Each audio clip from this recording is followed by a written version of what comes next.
అధ్యాయం, యెషయా గ్రంథం 60వ అధ్యాయం 1వ వచనాన్ని దేవుని యొక్క వాక్య భాగాన్ని చదువుతున్నాం. యెషయా గ్రంథం 60వ అధ్యాయం 1వ వచనం.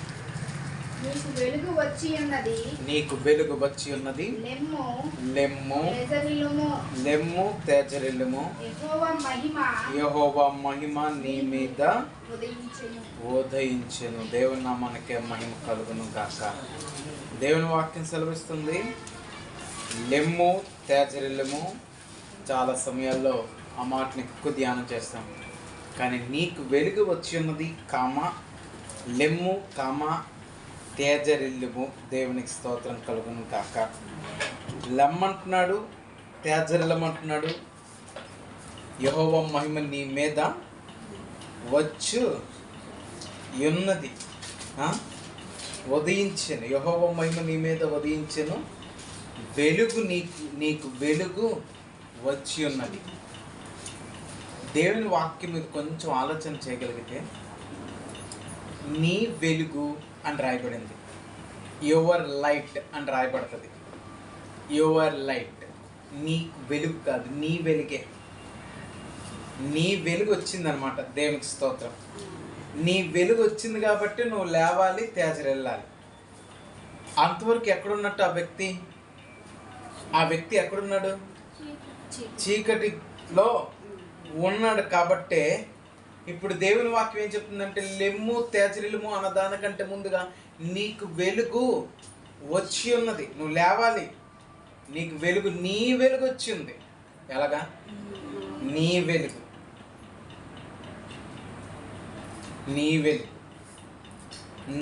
వచ్చింది. నీ వెలుగు ఎందుకు వచ్చింది? ఎక్కడున్నావు? బైబిల్ గ్రంథంలో ఎఫెసీయులకు రాసిన పత్రిక 5వ అధ్యాయం 14వ వచనంలో రాయబడిన మాట ఒకసారి పరిశీలన చేస్తే ఎలా ఉంటుందో తెలుసది. చూడండి, ఎఫెసీయులకు రాసిన పత్రిక 5వ అధ్యాయం 14వ వచనంలో చూద్దాం దేవుని వాక్యాన్ని. అందుచేత నిద్రించుచున్న నీవు మేలుకొని మృతులలో నుండి లెమ్ము, క్రీస్తు నీ మీద. యెహోవా మహిమ ఎవరంటే క్రీస్తు. ఆ క్రీస్తు నీ మీద ప్రకాశించినని ఆయన చెప్పుచున్నాడు. లెమ్ము తేజరిల్లుము, నీకు వెలుగు వచ్చింది. ఎక్కడున్నావు? నిద్రించుచున్న నీవు అని రాయబడింది ఒక దగ్గర. ఏం రాయబడిందంట? నిద్రపోతున్న నువ్వు లేవాలి, నీకు వెలుగు వచ్చింది. ఎందుకు నిద్రపోతున్నాడు?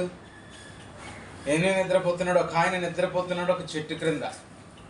ఒక ఆయన చక్కగా నిద్రపోతున్నాడు ఆ చెట్టు క్రింద, బదిరీ వృక్షం క్రింద.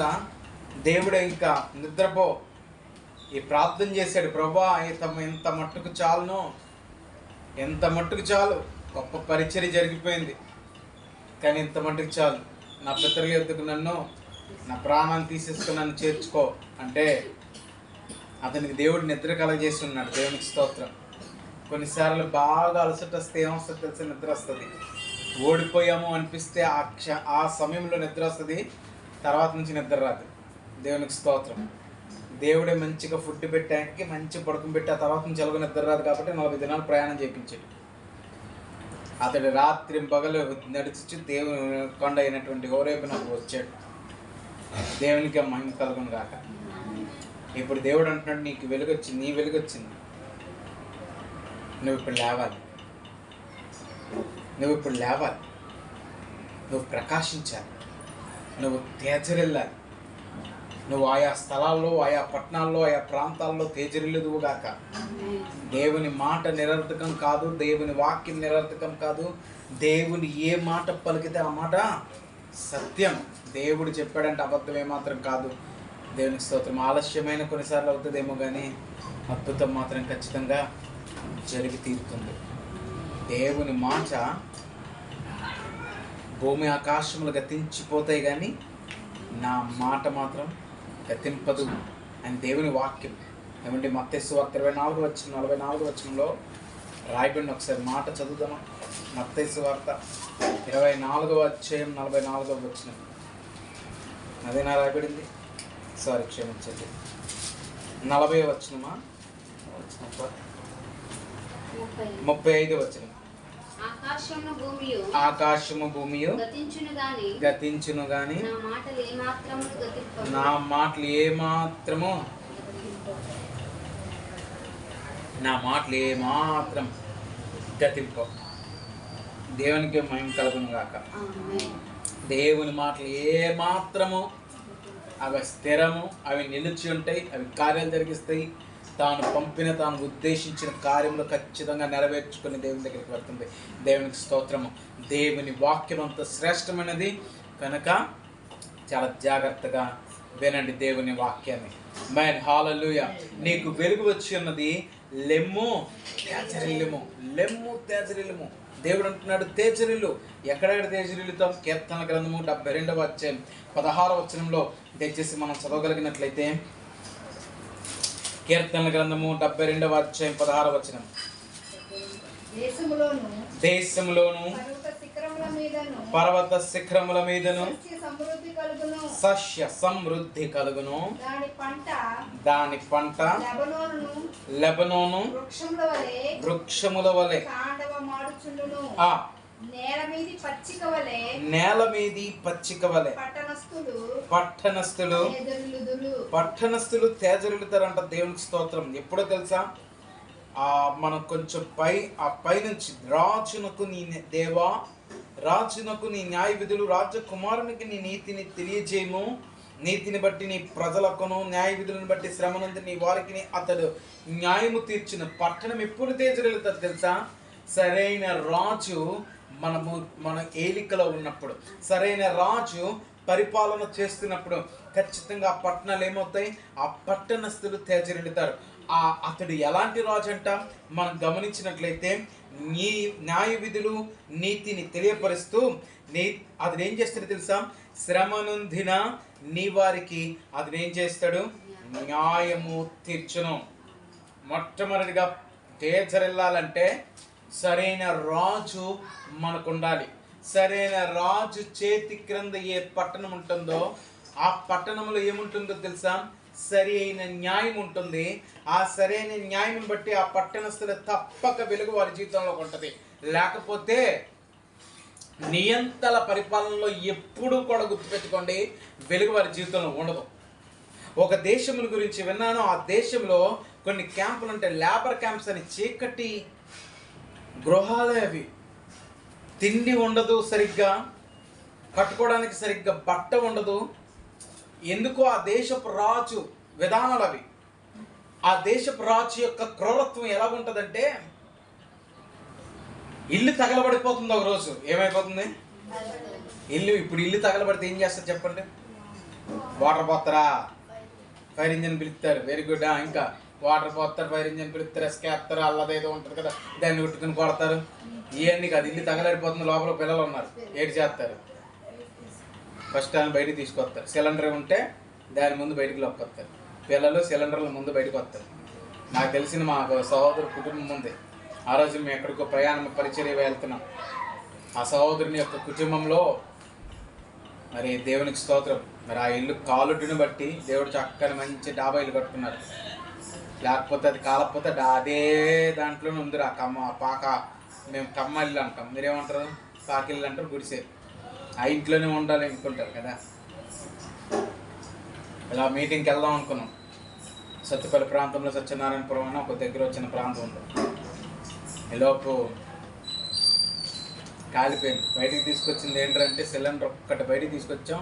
ఇల్లు సేఫ్. లేకపోతే పక్కన చుట్టూన్న ఇల్లులన్నీ అవే ఇల్లులు, తాటాకిల్లులే, అన్ని తాటాకిల్లులే కాలిపోయేవి. ఏం చేస్తాం? ఇల్లు కాలిపోతుంటే ముందు అలాంటివి ఏమైనా ఉన్నాయా? నీరు ఆపడం గట్ట, లేకపోతే అన్నీ. కొంతమంది ఏమో నీరు ఆపుతూ ఉంటారు, కొంతమంది ఏమో ఇలా ఫైర్ ఇంజిన్ వచ్చేలోపు మొత్తం అంతా అయిపోయింది. కొంతమంది పైపులు పెట్టుకుని తప్పారు, అంతా అయిపోయింది, కాలిపోయింది అయ్యిందంతా. సిలిండర్ తీసుకొస్తారు. పిల్లలు ఎవరైనా ఉండిపోతే పిల్లల్ని బయటికి లాక్కొస్తారు. లేదు ఉన్నాయి, పిల్లలు ఉన్నాయి అంటాడు ఎవడైనా? బుద్ధి ఉన్నాడు, తెలివి ఉన్నాడు, మంచివాడు, మూర్ఖుడు కానివాడు పిల్లలు తీసుకురావద్దు అన్నాడు.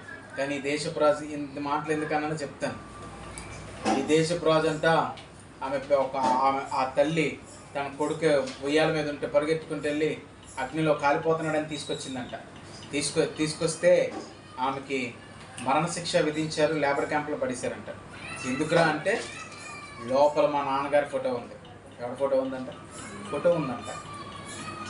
అలాంటి రాజు ఉంటే నిజం చెప్పండి, పట్టణం ఏం తేజరిల్లుతుంది?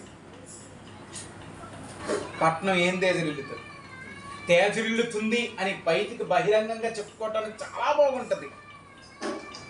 మా పట్టణస్తులు అందరూ బాగున్నారు అని చెప్పుకోవడానికి చాలా బాగుంటుంది. కానీ నిజాన్ని బాగుంటుందా? అలాంటి రాజు, న్యాయం తీర్చలేని రాజు. అరే పిల్లవాడు కదా ప్రాముఖ్యం. మా నాన్నగారు చనిపోయి ఎప్పుడో ఎంతో కాలం అయిపోయింది. ఆయన సమాధి చేపట్టాడు, సమాధిలో ఎముకలే వచ్చేసి ఉంటాయి. స్తోత్రం. ఇప్పుడు ఏంటిది పెద్ద పట్టింపు ఏంటి? ఆ పిల్లవాడిని రక్షించుకుంది కదా ముందేమో తీసుకెళ్ళి లేబర్ క్యాంప్లో పడి. మా నాన్నగారి ఫోటో ఇంత ప్రాముఖ్యమైంది. మా నాన్నగారు, దేవుని స్తోత్రం. అలాంటి పట్టణం ఎప్పటికీ తేజరిల్లదు. ఆ పట్టణం అసలు ఎప్పటికీ తేజరిల్లటం అంటే డబ్బును కలిగి ఉండటము, పెద్ద పెద్ద బిల్డింగ్లు కలిగి ఉండటము కాదు. జాకీ షెరాఫ్ అని ఒక ఆయన ఉన్నాడు. ఆయన ఒక మాట చెప్పాడంట తన ఇంటర్వ్యూలో. మాకు డబ్బు లేనప్పుడు నేను మా అమ్మ అందరం కలిసి ఒక దగ్గర పడుకునే వాళ్ళం. మా అమ్మ అని తగ్గితే అమ్మ అని లేచి నీళ్ళు ఇచ్చేవాడిని. నేను తగ్గితే అంటే మా అమ్మ లేచి వచ్చి నీళ్ళు ఇచ్చేది. ఏమైందిరా అని తల నిమిరేది. ఇప్పుడు నేను పెరిగి పెద్దలమైన డబ్బులు బాగా సంపాదించాం. మా అమ్మ ఒక గదిలో పడుకుంటుంది, నేను ఒక గదిలో పడుకుంటున్నాను, నా పిల్లలు ఇంకో గదిలో పడుకుంటున్నారు. ఎవడైనా అంటే ఎవడికి ఏమడదు. తేజరిల్లడమా? తేజరిల్లామా? అభివృద్ధి నందామా? ఏం చెప్పుకోవాలా? తేజరిల్లటం అంటే ఏంటి? సంతోషం. మనకి పూర్వం ఒక మాట ఉండేది, సంతోషమే సగం బలం. ఏంటంటే సంతోషమే. బైబిల్లో కూడా సంతోషగల మనసు ఆరోగ్య కారణం అని రాయబడింది. దేవునికి స్తోత్రం. సంతోషమే. మనకి సంతోషంగా ఉండటం చాలా సామాన్యమైన మాట. అందరు విడిచిపెట్టి వెళ్ళిపోయారు. అందరు ఈ నెల ఎవ్వరు మనకు సపోర్ట్ చేయట్లేదు. దేవుని స్తోత్రం కలుగును కాక. అందరూ మేము సపోర్ట్ చేయం, మేము సపోర్ట్ చేయం, మేము సపోర్ట్ చేయమని పక్కకి వెళ్ళిపోయారు. మంచిదే. ఇప్పుడు చెప్పండి, నా గుండెలు ఎన్ని రాళ్ళు పరిగెడుతున్నాయి. ప్రతిదీ రాసుకుని ఏవో కావాలో లిస్ట్ రాసి ఇక ప్రార్థన చేయండి. ఆవాలు కావాలి, జీలకర్ర కావాలి. ఎందుకు అంటే నియంత్రణను బట్టి. పట్టణం తేజరిల్లదు అప్పుడు. పట్టణం సంతోషంగా ఉండదు అప్పుడు. పట్టణం సంతోషంగా, పిల్లల సంతోషంగా. ఏమండి, ఆగురు ఒక ప్రార్థన చేస్తాడు కదా, ధనవంతుని చేయొద్దు, పేదోని చేయొద్దు, తగినంత ఆహారము. కానీ వారందరూ విడిచిపెట్టిన నా ప్రభు ఉన్నాడు, ఆయనే నా రాజు అని బ్రతుకుతున్నాం కాబట్టి దేవునికి స్తోత్రం కలుగును గాక. నవ్వు ఆగట్లేదు. సంతోషం ఆగకపోవడానికి కారణం అదొక్కటే. ప్రభు ఉన్నాడు, యెహోవా ఇచ్చెను, యెహోవా తీసుకునేను, ఆయన నామమునకు స్తుతి కలుగుగాక. ఆమేన్. దేవుడే ఇస్తాడు. ప్రార్థన చేస్తాం, ఎవని యొద్దకు వెళ్తాం, ఎక్కడికి వెళ్తాం? మోకరించడమే, దేవుని అడగటమే. దేవునికి మహిమ కలుగును కాక. ఆమేన్. ఆ పట్టణం తేజరిల్లాలంటే చూడండి, న్యాయం తీరుస్తాడు. 3వ వచనం చూసారా? నీతిని బట్టి పర్వతములను, చిన్న కొండలను ప్రజలకు నెమ్మది పుట్టించును. ప్రజలలో శ్రమనందు వారికి అతడు న్యాయము తీర్చును. పేదల పిల్లలను రక్షించి బాధ పెట్టు వారిని నలగగొట్టును. దేవునికి మహిమ కలుగును గాక. ఏం చేస్తారంట? పేదల పిల్లలను రక్షించి. ఎవరిని రక్షిస్తాడు? రాజు ఎవరిని రక్షిస్తాడు? పేదల పిల్లల్ని ఏం చేస్తాడు? ఎందుకు పేదల పిల్లల్ని పెట్టించుకోవాలి? ఎందుకు రేషన్ ఇవ్వాలి? ఎందుకు వారిని చూసుకోవాలంటే రాజు యొక్క లక్షణము. రాజు అంటే ఆ పని చెయ్యాలి. బలుగు బలహీన వర్గాలను ఏం చేస్తాడు? చూడాలి రాజు. అంతే. పేదలను చూడాలి. క్యాస్ట్ ప్రాముఖ్యం కాదు, నాకు కుల ప్రాముఖ్యం కాదు. కులం కంటే ప్రాముఖ్యమైనది నిజంగా పేదవారు ఎవరు? పేదవారు ఎవరు? నీకు కారు ఉంటుంది, కానీ ఇంకా నీకేం కావాలా? రేషన్. ఇప్పుడు నువ్వు తింటావా? లేదు, అమ్ముతావు. నీ కారు ఉంటుంది, నీకేమో 15-16 ఎకరాల పొలం ఉంటుంది, ఇంకా నీకేం కావాలా? నీకు 2-3 పంటలు పండే అవకాశం దేవుడు నీకు ఇచ్చాడు. నీకు సమృద్ధి ఉంటుంది. చూడండి, కొంతమంది మన దగ్గరికి వచ్చే సేవకులు, మాకు పర్వాలేదు, మా పొజిషన్ బాగుంది. చెప్తా ఉన్నారా? నిజంగా చాలా మంచి పొజిషన్ బాగుంటుంది. ఏం బాగుంది? బాగుందంటే అందరు కళ్ళు పడతాయి ఏమో అదో భయం.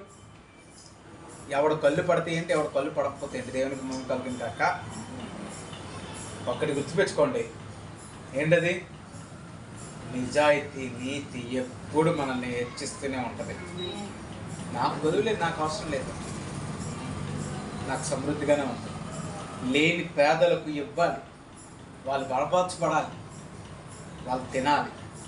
వాళ్ళు ఒకవేళ తన స్థాయికి వచ్చేసారు అనుకోండి, ఏం చేయాలి? వాళ్ళకి ఆప్ చేసేయాలి. వాళ్ళకి ఏం చేయాలబ్బా? మీకు వచ్చింది తెలుసా? నిజమే. పిల్లలకి పాకెట్ మనీ ఇస్తాం. ఆడికి 22 సంవత్సరాలు జాబ్ కొట్టాడు అనుకోండి, ఆడికి పాకెట్ మనీ ఇవ్వక్కర్లే. ఎందుకని? ఆడ సంపాదన వచ్చింది కాబట్టి. ఇంకా నేను ఇస్తానంటే పిచ్చితనం అంటారు, వెర్రితనం. ఆడు సంపాదిస్తున్నాడు, ఇప్పుడు వాడి ఖర్చు వాడు పిచ్చుకోగలుగుతాడు. దేవునికి స్తోత్రం. కొంతకాలానికి వాడే తల్లిదండ్రులు ఏం చేయాలి? పోషించాలి. ఈ రాజు గురించి ఎంత చక్కగా రాయబడుతుందో. రాజు చూడండి ఎంత అంటే ఏమంటున్నాడు చూడండి, అతడు శ్రమ నొందిన వారికి న్యాయం తీరుస్తాడంట, బీదల పిల్లలను రక్షిస్తాడు. ఏ పిల్లల్ని? డబ్బులుండి బేదల్లాగా యాక్ట్ చేసే వాళ్ళు ఉంటారు చూసారా? డబ్బులుండి బేదల్లాగా యాక్ట్ చేస్తారు. వాళ్ళు ఫ్రిడ్జ్లు కొంటారు, టీవీలు కొంటారు, తర్వాత ఏసీలు కొంటారు, అన్నీ కొంటారు. మరి పైపెచ్చి ఏమంటారు? మా ఇంట్లో ఏమీ లేదు, మా ఇంట్లో ఏమీ లేదు, చాలా కష్టంగా వెళ్తుంది జీవితం. అలాంటప్పుడు ఫ్రిడ్జ్ ఎలా కొన్నారా అని అడిగారు మీ ప్రశ్న. ఫ్రిడ్జా? అల్లాడుకొని ఇచ్చాడు. టీవీ అల్లాడుకొని ఇచ్చాడు.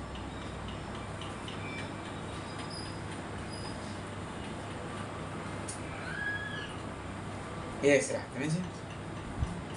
నరం లేని నాళ్ళకి ఎన్నైనా చెప్తుందంట, అంతేనా?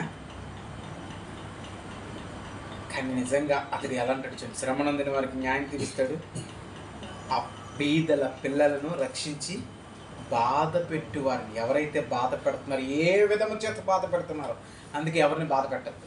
బాధ పెట్టారా మిమ్మల్ని దేవుడు నలగొట్టడం ప్రారంభిస్తాడు. ఏ విధం చేతని ఎవరిని బాధ పెట్టవద్దు. మరలా చెప్తున్నాను ఈ మాట, ఏ విధం చేత ఎవరిని బాధ పెట్టద్దు. ఎంతమంది బాధ పెడతారు? బాధపడుతున్న వాళ్ళు అనట్లే, ఎంతమంది బాధ పెడతారు? బాధ పెట్టువారిని ఆయన ఏం చేస్తాడంట, అప్పుడు ఖచ్చితంగా పట్టణం తేజరెళ్తుంది. పేదల పిల్లలను రక్షిస్తే పట్టణం తేజరెళ్తుంది, పట్టణస్థులు తేజరెళ్తారు. బాధ పెట్టి వారిని నలగొడితే ఖచ్చితంగా పట్టణం ఏమవుతుంది? తేజరెళ్తుంది. దేవునికి స్తోత్రం. ఇంకా అలాగా మనము చదువుకుంటూ ముందుకు వెళితే 12వ వచనం చూడండి. దరిద్రులు మొడపెట్టగా అతడు వారిని విడిపించును. దరిద్రులు మొరపెట్టగా ఏం చేస్తాడంట? అతడు వారిని విడిపిస్తాడు. ఆ రాజు ఎలా తెలుసా? దరిద్రులు అయ్యా మా ఇంటి పరిస్థితి ఎలా ఉందంటే మొరపెట్టేటప్పుడు అతడు ఏం చేయాలి? వారిని విడిపిస్తాడు. నిజంగా నాకు ఎలాంటి ప్రభుత్వం కావాలని నేను కోరుకుంటాను తెలుసా? బ్యాంక్ అప్పు ఉంది, నిజంగా వాళ్ళు అప్పుడు పరిస్థితిని బట్టి అప్పు చేశారు, కడుతున్నారు. ఒకసారి కట్టలేకపోతే బ్యాంక్ ఏం చేస్తుంది? వారిని జప్తు చేస్తుంది. వారి ఆస్తిని ఏం చేస్తుంది? జప్తు చేస్తుంది. వారి ఆస్తిని జప్తు చేసేటప్పుడే, జప్తు చేసే బ్యాంకుకి ప్రభుత్వమే ఈ వ్యక్తికి అండగా నిలబడి జప్తంతటిని చెల్లించే భాగ్యం అలాంటి ప్రభుత్వం రావాలి. అలాంటి ప్రభుత్వం వస్తే ఆ పట్టణం నిజంగా కనుక్కోవాలి, నిజంగా వాళ్ళు ఎలా నివసిస్తున్నారు, నిజంగా వాళ్ళు త్రాగుబోతులయ్యా, వాళ్ళు తిరిగిబోతులు, వాళ్ళు ఆ ప్రాంతంలో చాలా మంచిగా లేరంటే తోలు తీసి పడేయాలంతే. అర్థమే చేయాలి. ఏం మొహమాటం లేదు. వీడు కట్టడానికి యోగ్యత ఉందయ్యా, కానీ వీడు తాగుతున్నాడంటే తోలు తీయించారు అక్కడే. వీడు కట్టడానికి యోగ్యత ఉంది, వీడి ప్రతి నెల కట్టగలడయ్యా, కానీ వీడు ఏం చేస్తున్నాడు తెలుసా? కానీ కొన్నిసార్లు ఇంట్లో పరిస్థితులు బాగోదు, ఇంట్లో సడన్గా ఒకరికి సిక్ అయిపోద్ది, ఉన్నదంతా అమ్మే ఆశ పెడతారు కదా. ఆయా హాస్పిటల్ తిప్పుతారు, ఆయా డాక్టర్లు చూపిస్తారు, ఆయా సమయాల్లో వారికి ఉన్నటువంటి పరిస్థితిని బట్టి నిజంగా వారు వ్యతిరేకంగా వెళ్ళిపోతారు. నిజంగా వెళ్ళిపోయిన వాళ్ళు ఉంటారు, కొంతమంది నిజంగా వెళ్ళిన వాళ్ళు ఉంటారు. అలాంటి వారిని ఆ దరిద్రులని ఎందుకు అయ్యారు? దరిద్రులు అంటే ఏంటి? పరిస్థితిని వాళ్ళు మంచి వాళ్ళే. దరిద్రులు మరవబడరు అని ఎందుకు దేవుడు చెప్పాడు? వారు మంచివారు, వాళ్ళ పరిస్థితి, వాళ్ళ స్థితిగతులు ఒక్కసారి అంతవరకు బాగున్నారు వాళ్ళు.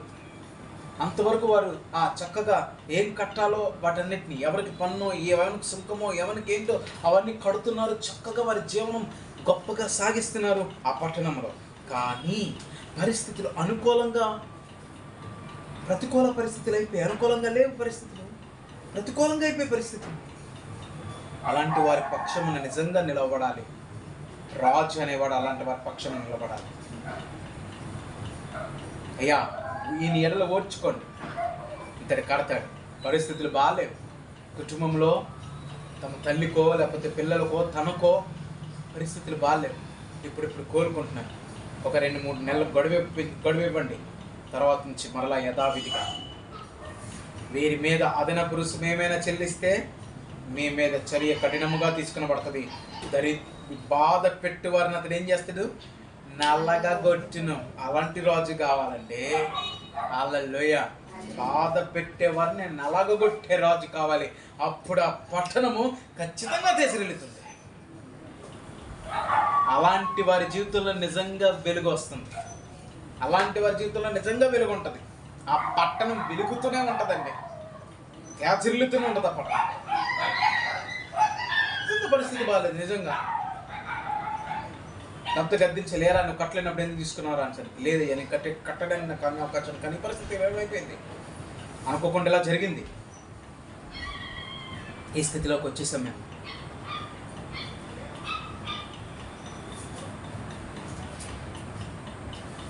దరిద్రులు మొరపెట్టగా అతడు వారిని ఏం చేస్తాడంటే విడిపించును అని రాయబడింది. ఇంకా చూడండి, దీనులను నిరాధారులను అతడు ఏం చేస్తాడంట?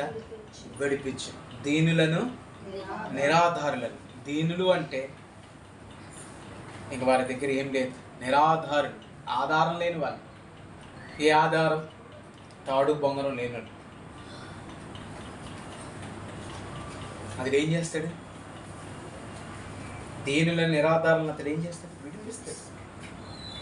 నిరాధారులు, వాళ్ళకి ఏం లేదు. కొంతమంది అనాథగా పెరిగిపోతారు, తల్లిదండ్రులు ఎక్కడ ఎవరు పట్టించుకుంటారు? ఆ పిల్లల్ని కనేసి వదిలేసి వాళ్ళే దేవుని స్తోత్రం, దేవుని కృపను బట్టి ఒక విధంగా పెరిగి, కొంతమంది ఏమో హాస్టల్లో పెరిగి వాళ్ళకి ఏమైనా అవకాశాలు ఉంటాయా? నిరాధారులను. ఏ ఆధారం లేదు వాళ్ళకి, ఎటువంటి ఆధారం లేదు. ఏదైనా నీ పుట్టింది ఏది తీసుకురావాలంటే వాళ్ళు ఎలా తీసుకొస్తారు? కానీ భారతదేశంలో పుట్టామంటాం, భారతదేశంలోనే పుట్టాం. ఆంధ్ర రాష్ట్రంలో పుట్టామంటాం, ఆంధ్ర రాష్ట్రంలో పుట్టాం అంటాం. కానీ మరి ఏదిరా? తల్లి కనీసింది, గాలి కుదిరిసింది. తల్లి కనీసింది ఏం చేసింది? గాలి కుదిరిసింది. హాస్టల్ అలా పెరిగి అక్కడ పెరిగిస్తాం అంతే. గాలి పీల్చుకుంటూ పెరిగిస్తారంట. ఎలా పెరిగారు? గాలి పీల్చుకుంటూ పెరిగిస్తారు.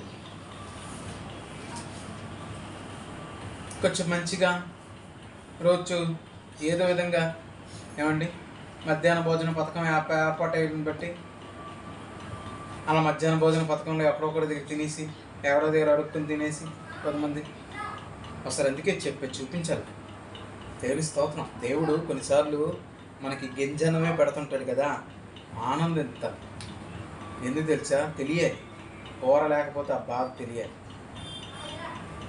మా పిల్లోడు కూర లేకపోతే చిల్లు తినకపోతే మానిమని, కానీ కూర లేకపోతే గింజనమే తినాలి. ఉప్పు మిరపకాయ పిసుకుని తినాలంటే అదే పిసుకుని తినాలి. అప్పుడు తెలుస్తుంది నిరాధారుల దీనుల స్థితి. ఎంతోమందికి ఈ తిండి లేక కూడా ఉన్నారు.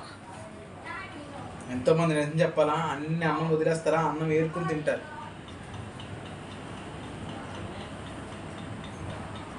అన్నం ఏరుకుని తింటారు. పెళ్లి ఫంక్షన్స్లో ఎవరైనా అనుకునే వస్తే నన్ను పిలిచి పెడతామా, పోయినా కనీసం భోజనం పెట్టి అవతలకి ఇస్తారా? అది ఏం చేస్తారు? అక్కడ తింటారు కూర్చుని.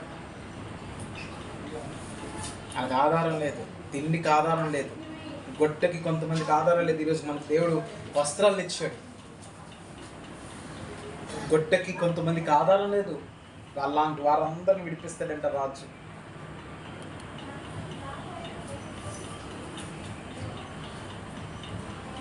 కొంతమంది మంచినీళ్ళు లేవు తెలుసా, తాగడానికి నీళ్ళు లేవు కొన్ని ప్రాంతాల్లో, కొన్ని దేశాల్లో. అందుకే అంటారు నీరు లేని దేశం ఉంది కానీ కన్నీళ్ళు లేని మనిషి లేడంట.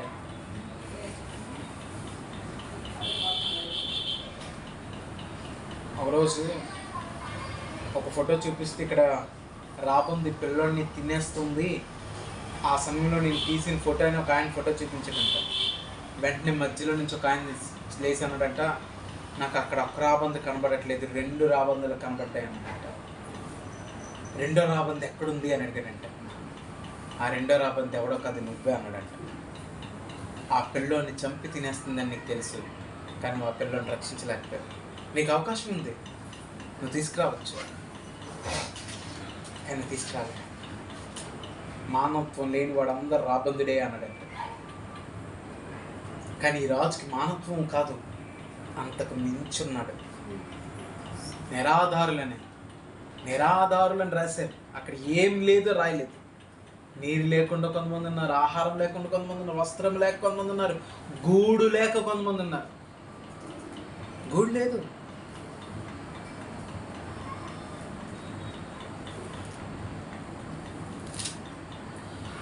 గూడు లేకపోతే రైల్వే ప్లాట్ఫామ్ మీద నాకు ఏమి దొరక్క, రైల్వే ప్లాట్ఫామ్ మీద నేనే చెప్తున్నాను, మేడ్చల్ రైల్వే ప్లాట్ఫామ్ మీద 2 రోజులు పడుకున్నాను, ఏ గూడు దొరకకపోతే.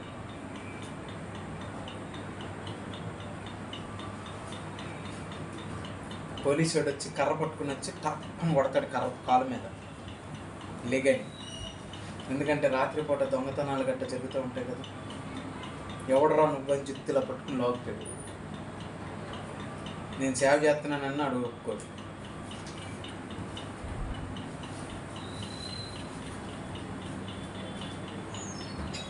ఎందుకంటే అక్కడ ఫ్యాన్లు ఉంటాయి, కొద్దిగా దోమలు ఫుల్ ఉంటాయి, ఫ్యాన్లు ఉంటాయి. వేసవికాలం అయినా సరే అలా చలేస్తుంది కొద్దిగా. ఈ టైం అవగానే చలేస్తుంది. చలి అంటే లైట్ చలి, తప్పటి కప్పుకొని అలాగా నిద్ర వచ్చేది కాదు. నిద్రపోతే దోమలు కుట్టేవి అలాగా. ఈరోజు దేవుడు మనకి దోమలు తెరిచాడు. ఇంత లోపల సురక్షితంగా పడుకుంటున్నాం ఏదో విధంగా దేవుని మహాప్రభను బట్టి.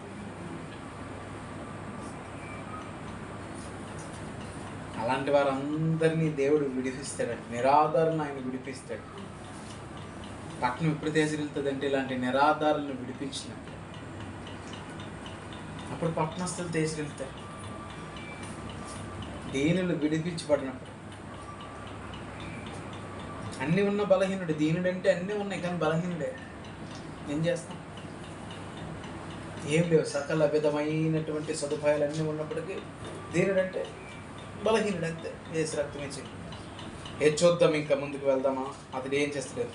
నిరుపేదల యందును పేదల యందును అతడు కనికరించును, పేదల ప్రాణములను అతడు రక్షించును, కపట బలత్కారముల నుండి అతడు వారి ప్రాణమును విమోచించును. వారి ప్రాణము వారి రక్తం అతని దృష్టికి ప్రియముగా ఉండును. చూడండి, నిరుపేదల యందు పేదల యందు ఏం కలిగి ఉంటాడంట? కనికరిస్తాడంట. పేదల యందు కనికరిస్తాడు, నిరుపేదల యందు. అలాంటి రాజు ఉంటే పట్టణస్తులు తేజరిల్లుతారండి. పట్టణస్తులు తేజరిల్లుతారు. అప్పుడు నిజంగా యెహోవా వెలుగు వారి మీద ఖచ్చితంగా ఉదయిస్తుంది. నీకు వెలుగు వచ్చి ఉన్నదని ఆ పట్టణస్తులు చెప్తారు. మాకు వెలుగు వచ్చిందండి, ఎందుకంటే మా రాజు, మంచి రాజు మా ప్రాంతానికి వచ్చాడు, మంచి రాజు పరిపాలన చేస్తున్నాడు. మంచి రాజు పరిపాలన చేత మాకు వెలుగు వచ్చింది, మేము లేస్తాం తేజరిల్లుతాం అని ఆ పట్టణస్తులు గొప్పగా గర్వంగా చెప్పుకుంటారు. దేవునికి మహిమ కలుగును కాక. గొప్పగా గర్వంగా చెప్పుకుంటారు ఆ పట్టణస్తులు. అతడు వారి ప్రాణం ఏం చేస్తాడంట? పేదల ప్రాణం అతడు రక్షిస్తాడు. పేదల ప్రాణం రక్షించడం అంటే శత్రువు నుండి మాత్రమే కాదు, వారికి కావలసిన వసతులన్నీ ఇస్తాడు. ఆ నెల మంచి సరుకు ఇస్తాడు.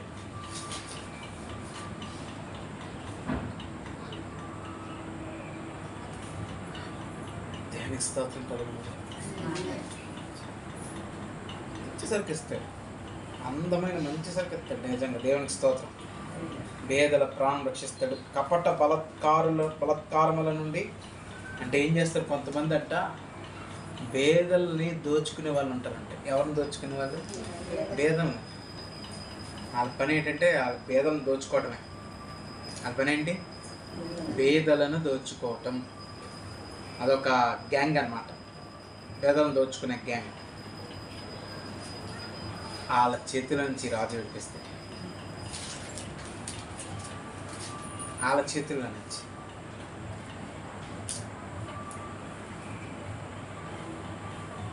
దేవుని స్తోత్రం.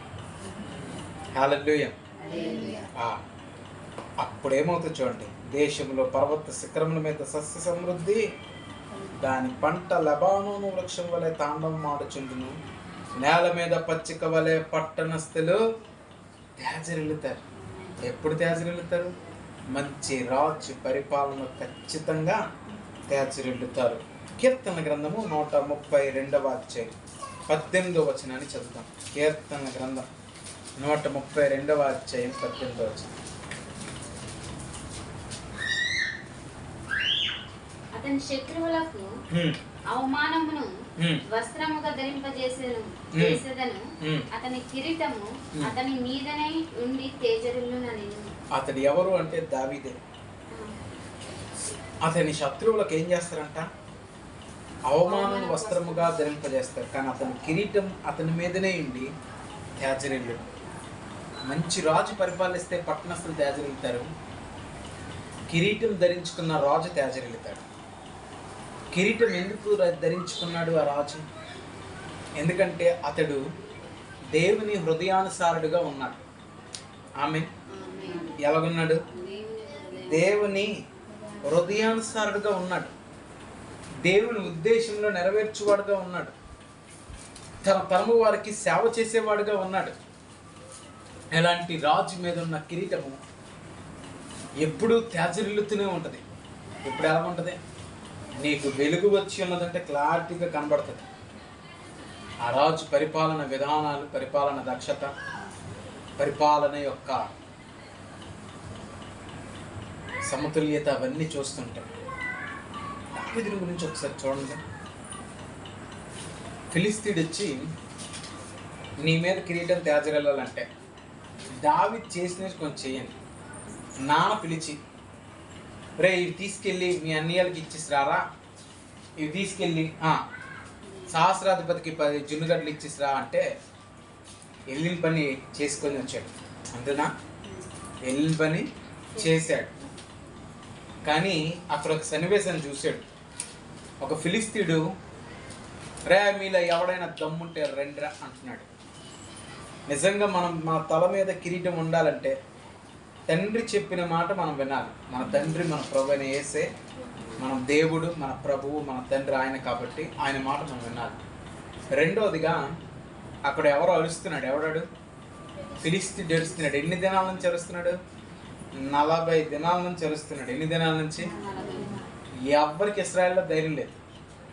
కానీ మనోడు మాత్రం వచ్చేసి ఏమంటాడు తెలుసా?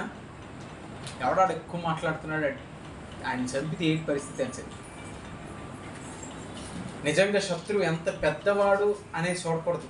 దేవుని స్తోత్రం. ఖచ్చితంగా కిరీటం నీ తల మీద ఉంటుంది. అతని శత్రువులను ఏం చేస్తాడు? అవమానం ఇస్తాడు కదా. అందుకే శత్రువుగా ఎవడైనా మనకి కనబడితే వాడి నిమిత్తం ప్రార్థన చేయాల్సిందే. గట్టిగా మామూలు కాదు, వడిసెలు పట్టుకోవాల్సిందే, తెప్పాల్సిందే. గెర్ర గెర్ర గెర్ర తిప్పి ఈరోజు నిన్ను చంపి ఆకాశ పక్షులకు భూ జంతువులకు నీ కలేవరం ఇచ్చేస్తున్నాను అన్నాడు.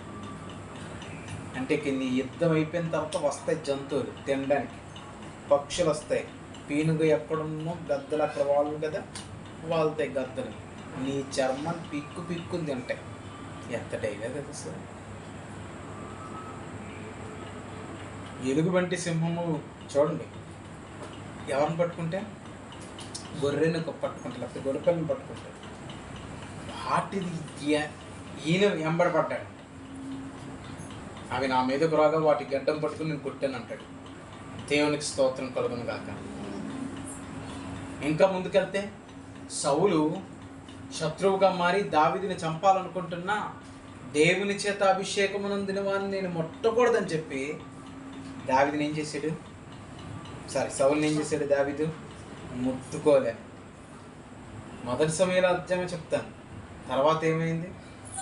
ఆకీష్ వద్దకు చేరి ఫిలిస్తీ శబ్దాలు వెళ్ళిపోమంటే వెళ్ళిపోయి, వాళ్ళ భార్యలు అందరూ కూడా సిక్లగు ప్రాంతంలో పట్టబడితే వెళ్ళిపోతే వాళ్ళందరినీ కూడా దేవుని కృపను బట్టి ధైర్యం తెచ్చుకుని రాళ్ళతో కొట్టేద్దాం దావీదుని అనుకున్నప్పుడు, దేవుని కృపను బట్టి ధైర్యం తెచ్చుకుని ఎఫోత్తమ్మని విచారణ చేసి వెళ్ళనా వద్దా అని చెప్పి వెళ్ళు అంటే, అయితే కొంతమంది ఇక్కడ నిలబడిన, కొంతమంది నాతో రండి అని చెప్పి వెళ్ళి యుద్ధం చేసి యుద్ధము గెలిచి తిరిగి వచ్చి, దేవునికి స్తోత్రం చెప్పండి, యుద్ధం చేసి తిరిగి వచ్చి గెలిచి తిరిగి వచ్చి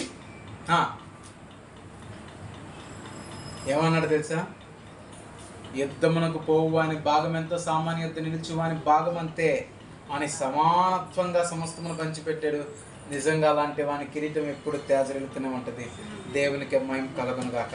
ప్రార్థన చేసుకున్నాం. తల్ల వంచండి. ప్రార్థన.